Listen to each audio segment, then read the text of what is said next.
আমরা দেখেছি যে নির্বাচনের আগের রাতে দরজায় ঠক ঠক ঠক ঠক করলে বাইরে থেকে বলে যে আমার ফ্যামিলিতে 5 জন, আমার ফ্যামিলিতে 5 জন মানে 5,000। চট্টগ্রামের গণ অভ্যুত্থান বোয়ালখালীর মানুষজন গুরুত্বপূর্ণ ভূমিকা পালন করেছে। বোয়ালখালীবাসী শাহাদাতের ভিতর দিয়ে দামান দিয়েছিল, বোয়ালখালীবাসীরা কখনো আওয়ামী লীগের জুলুমতন্ত্র মেনে নেবে না। বলে দিয়েছিল শেখ হাসিনার জুলুম সহে বাংলাদেশে চলবে না। বোয়ালখালীবাসী বলে দিয়েছে আওয়ামী লীগের পরে আর কেউ যদি আওয়ামী লীগ হতে চায় বাংলাদেশে তার স্থান হবে না। বলে দিয়েছে এখানে আর কোনো পাওয়ার ব্যবসাদার মারামারি হবে না। বোয়ালখালীবাসী বলে দিয়েছে এখানে আর কোনো কোন কোন হত্যাযজ্ঞ চলবে না। আপনারা জানেন বাংলাদেশের এই চট্টগ্রামের বোয়ালখালী থানাটি দীর্ঘদিন ধরে বাংলাদেশের অর্থনীতি থেকে শুরু করে সব পর্যায়ে গুরুত্বপূর্ণ ভূমিকা পালন করছে। আপনারা দেখেছেন আমরা জাতীয় নাগরিক পার্টির পক্ষ থেকে অন্তর্বর্তীকালীন সরকারের সাথে যোগাযোগ করেছিলাম। ইন্টারিম সরকারকে আমরা বুঝিয়েছিলাম এই বোয়ালখালীবাসীর দীর্ঘদিনের আশা আকাঙ্ক্ষার একটা প্রতীক হচ্ছে কালুরঘাট সেতু। আপনারা জানেন এর আগে কোন গভর্নমেন্ট এই জিনিসটাকে আইডেন্টিফাই করতে পারে না। ইন্টারিম গভর্নমেন্টের প্রথম আমাদের কালুরঘাট সেতুকে আইডেন্টিফাই করেছে। ইন্টারিম গভর্নমেন্টই প্রথম করেছে একটা উপজেলার জন্য একটা সেতু যেহেতু গুরুত্বপূর্ণ এই সেতুটা করতে হবে। আমরা চাই ডক্টর ইউনূস থাকাকালীন সময়ে বোয়ালখালী সেতুর কার্যক্রম যাতে শুরু হয়। আমরা আরো বলতে চাই এই বোয়ালখালী সেতুর নামকরণ যাতে শহীদ ওমরের নামে হয়। গণঅভ্যুত্থানের পরে শহীদের নামে বাংলাদেশের সব জায়গায় স্মরণীয় করে রাখার জন্য এই কাজগুলো আমাদের করতে হবে। এই কাজগুলোর সর্বপ্রথম স্বীকৃতি আমরা দেখবো বোয়ালখালীর যে কালুরঘাট সেতু এটার নাম যদি শহীদ ওমরের নামে হয়। আপনারা কি আমাদের সাথে একমত আছেন? সম্মানিত উপস্থিতি এই পর্যায়ে বছরের পর বছর বিচার বহির্ভূত খুন হয়েছে, মানুষ গুম হয়েছে। একটা স্বাধীন রাষ্ট্রে এরকম কিভাবে হয়? আমাদের সবাইকে সজাগ থাকতে হবে ওই পরিস্থিতি যাতে আমরা ফেরত না যাই। যেই সংবিধানের আন্ডারে এরকম গুম খুন হয়েছে সেই সংবিধান আমাদের আর প্রয়োজন নাই। আমাদের নতুন সংবিধান লাগবে, এটা আমরা এনেই ছাড়বো। বাংলাদেশ আর আগের জায়গায় ফেরত যাবে না, বাংলাদেশ বদলাবে। আপনাদের সাথে নিয়ে আমরা একসাথে ওই জুলাই আগস্টের বিধ্বংসী ভয়াবহ বাংলাদেশ আর কোনোদিন ফেরত যাব না। শহীদ পরিবারের সাথে আমাদের দেখা হয়, তাদেরকে আমরা সান্ত্বনা দিই।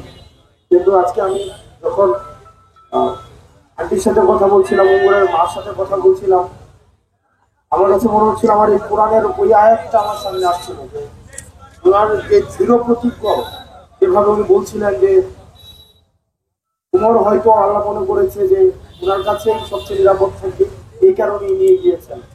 আমরা যখন কোরআনে পড়ি যে তিনি আল্লাহর উপরে ভরসা করেন, তার আর দ্বিতীয় কোনো সাহায্যের প্রয়োজন নেই। উমরের আমার এই দৃঢ়তাকে আল্লাহ কবুল করুক। উমরের এই শহীদ মর্যাদাকে আল্লাহ কবুল করুক এবং এটাকে ধারণ করার তৌফিক আমাদেরকে দিন। আমাদের দেশের রাজনীতিবিদদের, আমাদের দেশে যারা রাজনীতি করে তাদের এটা বুঝার তৌফিক দান করুন। উমররা যেভাবে রাস্তায়, পৃথিবীতে আর এই নজির কোথাও নাই, ক্ষমতা টিকিয়ে রাখার জন্য এভাবে পাখির মতো গুলি করে রাস্তার মধ্যে এভাবে উমরদেরকে এভাবে হত্যা করা হয়। আমরা আমাদের জায়গা থেকে যারা কিছুক্ষণ আগে বলেছেন যে আমরা পলিটিক্যাল অনেক ম্যানিফেস্টো দেওয়া হয়, অনেক কথা বলা হয়, আমরা ওইটা করবো সেটা করবো। ন্যূনতম উমরের মার সাথে কথা বলার পরে আমাদের ন্যূনতম চাওয়াটা হচ্ছে একটা রাষ্ট্রের কাছে এই ধরনের পরিস্থিতি যেন বাংলাদেশ আর কখনোই তৈরি না হয়, এতটাই এখন আমাদের মিনিমাম আমাদের আকাঙ্ক্ষা। আমরা চাই না আর কখনোই ক্ষমতা টিকিয়ে রাখার জন্য রাষ্ট্রীয় বাহিনীকে ব্যবহার করা হবে। আমরা চাই না ক্ষমতাকে টিকিয়ে রাখার জন্য বিচার বিভাগকে ব্যবহার করা হবে। আমরা চাই না ক্ষমতাকে ব্যবহার করার জন্য রাষ্ট্রের প্রতিষ্ঠানগুলোকে ব্যবহার করা হবে।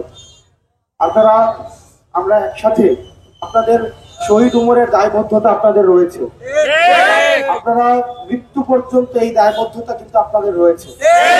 সুতরাং এই দায়বদ্ধতা নিয়ে আপনারা সচেতন ভাবে আপনারা কাকে নেতা নির্বাচন করছেন এটির ক্ষেত্রে আপনারা সচেতন থাকতে হবে।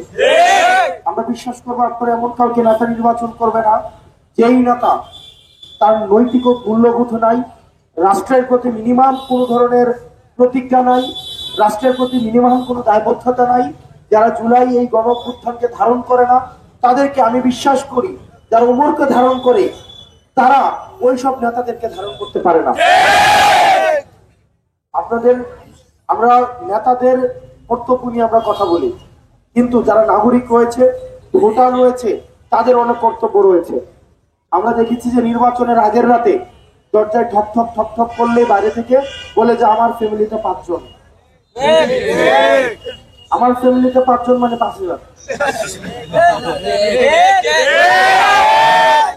আবার আরেক প্রার্থীও যখন এসে রাতে দরজার মধ্যে 2টা টোকা দেয় বলে যে আমার ফ্যামিলিতে কিন্তু 5 জন। এই সংস্কৃতি থেকে আমাদের বের হয়ে আসতে হবে।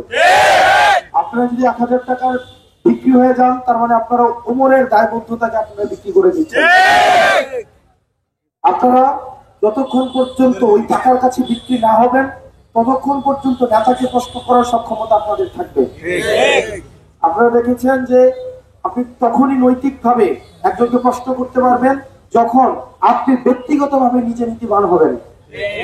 আপনারা দেখা যায় আমরা ব্যক্তিগতভাবে নিজেরাই আমরা অসৎ পথে আমরা তদবির করি, আমরা নিজেরাই দুর্নীতিতে জড়াই করি, আমরা ঘুষ দেই, আমরা নিজেরাই কাজগুলা করি। আবার পুলিশ ঘুষ খাইলে আবার এটার বিরুদ্ধে আমরা প্রতিবাদ করি। আমরা নিজেরাই ভোটটাকে বেঁচে দেই, কিন্তু নেতা কেন কাজ করে না সেটা নিয়ে আবার হচ্ছে আমরা অভিযোগ জানি। আপনি যে আগের রাতে ভোটটা বেঁচে দিলেন তাহলে নেতা আপনাকে কেন, সে তো টাকা দিয়ে হচ্ছে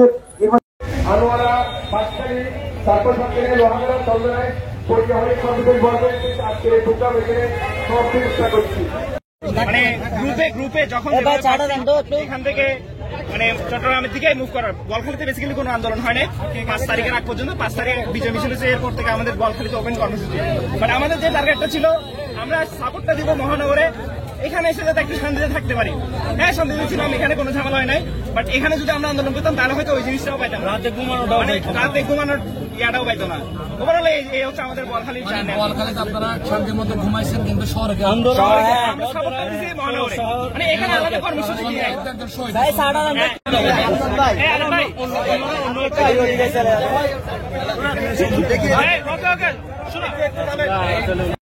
মানে আমরা 9:30 দাঁড়াইছি আর এই বললাম সহ উনি আমরা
পরে ও তো করে বড় ছেলে, ও মানে এখানে একটা জব ছিল।